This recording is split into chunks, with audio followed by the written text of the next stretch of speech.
What about classical music like Bach, Beethoven? Is that, Yeah, I mean, the music itself is in the public domain, but there are, there's performances of it.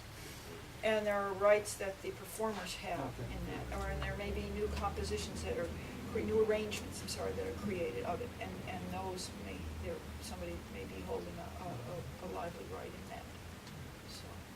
A related question to this question about what is how clean does your production have to be in terms of what you show?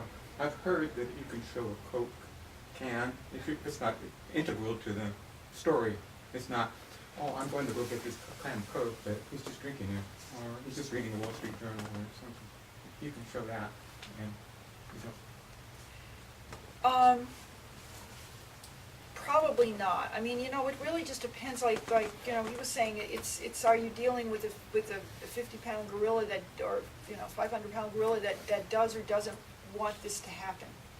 So you know, Coke might be happy that it's in there, or Coke might not like the film, or and decide that you were besmirching its mark in some way. So and then decide to stop you. So. It's a judgment call that you might not want to be the person making because you don't know what they want. Maybe they don't want somebody smoking and drinking Coke at the same time or something. So, no. I mean, probably you have to have permission to use the mark. Whether or not somebody stops you may just depend on the circumstances. What about automobiles? I mean, those are everywhere. People showing all the Yeah, time. and I think Can't a believe- lot of people take care not to show the brand on the automobile. But you can tell the model. I mean, it's. Yeah, and maybe, and that may not be a protected element of it. Oh. Maybe the brand is, but not the look of it. Yeah, well, I get tons of what you're talking Yeah, about. he's the clearance guy right there. You always have to think, a lot of people mush this all together. They think, oh, it's like these guys. They're all different. Copyright's different, trademark's different, so you have to have a logical, careful analysis of each thing scientifically. All right, is this a So, let's take the Coke can, or cars. In normal life, if you're doing a romantic comedy about a guy that's in Seattle and an old friend gets back with him, and Harry or something like that you call it, and they get into a car, you don't have to blank out that it says BMW or whatnot. If it's okay if it's incidental. And what trademark says is the use of the plaintiff's mark going to confuse people that they either are sponsored or affiliated with you or approve you. So if you shoot a movie, a 110-minute movie, and 46 seconds total of that movie are quick glances of a car going by, or you just see a logo on a steering wheel, it's going to be hard to show that the use of the mark was such, in such a manner, that people, if you ask them, are going to say, I think it's cool, Richard Beaver. But if every time the hero pulls up, it looks like a car commercial. The grill, it comes in full screen, so it all depends on the quality of the use, not just, is it okay if I put my hand in Yeah, here? the nature of the use, It's not, right. it's not a black and white analysis. So, what I tell people with trademarks is just don't use it in a way that it ends up looking like a commercial for the company. And so, because then otherwise, if as little as 20% of people who are surveyed, because that's how you produce evidence of what people think, you do a survey, and if 20% of the Kmart shoppers ask, what do you think of this movie? Oh yeah, there's Coke with behind it in every scene. It was Coke. He had a Coke T-shirt. So that's for trademark. But for copyright, for example, you could even have a copyrighted painting in your TV show, for as little as this is a real case. I don't know, like 30 seconds out of a 20 And just a minute piece of episode. it. Yeah. And even have it be a little blurry. Yeah. And you're in trouble.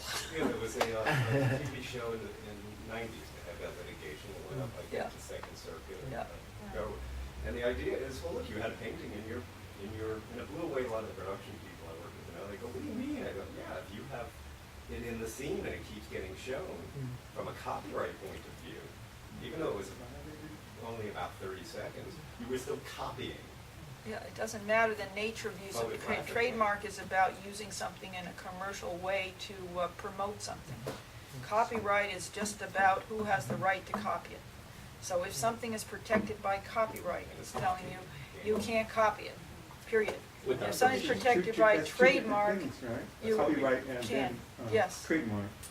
Yeah, and also, you know, people are talking about, well, if someone's face is in the picture, well, it depends, you know, and that involves another right, that's called the right of publicity, the right of your voice or face or signature, so I guess it depends on what we're talking And about. there are different standards for each of these rights in terms of So it what. helps to think through individually, all right, if I'm gonna have, another thing that's a big thing is t-shirts. Because t-shirts either have trademarks emblazoned on them and or copyright on the stuff. So if your main character is always gonna be walking around in a t-shirt that's gonna be featured and not, focused out with cropping and headshots and stuff, you know you're gonna get a call from the artist's, attorney. And, you know, so when I hear people talk about it, I think they kind of lump it all together. Instead of thinking, all right, what's the copyright issue here, what's the Yeah. trademark issue here, pretty much. You're not gonna have anything to do with patents, but, so that helps break it down when you stop and think about it. So one of the challenges is that good indie movies are cutting edge and edgy. They're not, quote, part of the mainstream in many cases, because if it was, you'd be in Hollywood. Okay? They're not safe for mothers and children, right? So you tend to be an edge. And because you tend to be kind of rough and edgy, and that's what they want, you know, for the mainstream audiences, that's a no-no. So you're immediately going to get scrutiny because you're a little bit too edgy there, right? So if you were doing, you know, a motherhood apple pie type of movie, then, you know, the cast in a good light, you wouldn't have as much problem. You still have to have coverage, I mean, copyright and all that, clearances. But because filmmakers tend to Coke be... might not object to its can being, I'm saying. Well, you could actually probably, in product placement basically, what I'm saying. I mean, you can go to companies, not Coke necessarily, but many companies, and they'll say, yeah, we'd love to have it in the movie, yeah, show it 50 times. Right? And then you actually get free whatever for that, free food or whatever for the cast. So you can use the product placement to your advantage, but it has to be, as you say, managed in advance. But then the other hand is, if the story is so ragged, you know, and they go, ooh, wow, we don't really like this serial murderer, you know, and holding our product. They'll say, we don't think, you know, like using our product killing them, you know. That kind of doesn't work, right? So can you cut that out? Right? So you see what happens, that the independent filmmakers create their own dilemma because a lot of the stuff is edgy. It's sex and violence and all this unsayable, undoable stuff. Right? So that's why the flags immediately go up, especially. If you want to say something provocative, yeah, you're going to provoke every advertiser and brand and person in town, that's for sure. That's why I would say, if anything, you have to be more careful than Hollywood. Because Hollywood knows the boundaries. They play it safe all the time. I think we're gonna have to break. Okay, all right. Can I just share 3 websites with you guys? Once you have your trademarked, copywritten, perfect, if you want to release a video clip. Tube Mogul is a good place if you want to distribute your video clip to YouTube, Vimeo, and a list of different players. It does it all at once for you. It's TUBEMOGUL, so one click. So they charge if you're a commercial, but it's still worth at least logging in and looking at it. A company called Viral is local here. They're down in the South Bay. They're VIROOL. And they actually used to find contests and get people to, they used to get contests put out through the U.S. So they're actually a blogging site, but they will drive traffic to your video if you write them a check. So that might be worth writing them a check. I mean, literally, like, if I wrote them a check for $250, they guaranteed me 10,000 viewers on my YouTube video. And you can write a check. Right, but I didn't write them a check because I can't get wasn't guaranteed I could get those viewers back. All they said is we can get you the clicks. But so, and then the third one is Ooyala, OOYALA. They're an offshoot from a couple guys that are at Google, and they offer the technology side of this, of your videos in terms of some distribution, analysis. They kick the analysis up to another level that YouTube definitely doesn't offer. They're not cheap though. They were like $1,000 for a monthly subscription. And what do they do exactly?